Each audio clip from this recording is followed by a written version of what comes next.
So now I was the junior high storyteller. They said, can you go to high school? I said, okay. I started telling them in high school. It was great. And because of that, somebody said, would you like to go and tell stories at the Waxter Jail for Girls outside of Washington, D.C.?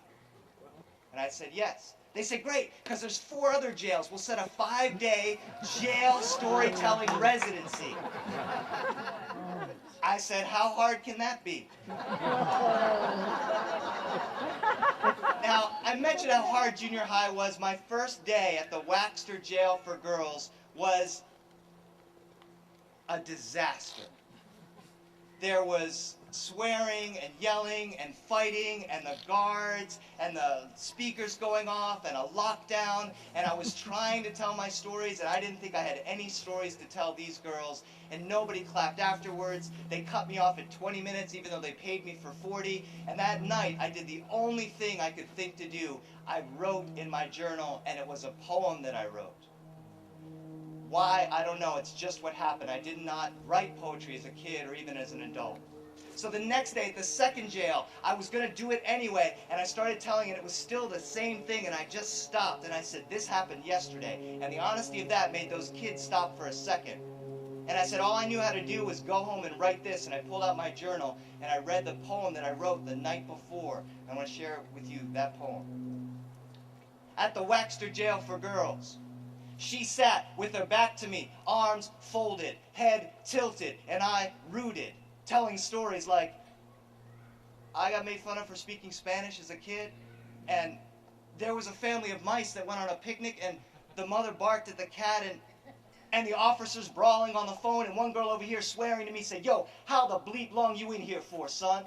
And I said, well, like 40 minutes? She goes, yeah, I'm getting out today too. It's just a misunderstanding. And I feel like I'm throwing a life preserver to hundreds of girls 1,000 feet down in the ocean. My voice bubbling through kelp and coral like, wow, if we all just heard each other's stories, and maybe if you wrote in your journal too, and not knowing if to reach them is freedom, or to reach them is folly, or if to reach them is even fair.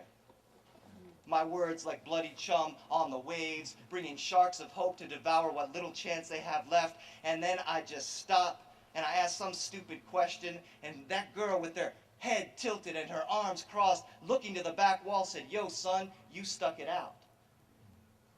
And I act like her reacting to me doesn't matter.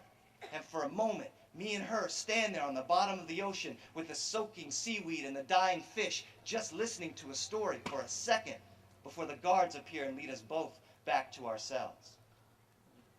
And after that moment, the kids looked at me and said, yo, you got any more stuff like that? I said, no. Well, you better come up with something quick. And I, for some reason, say, well, you know, I'm MC Skippy.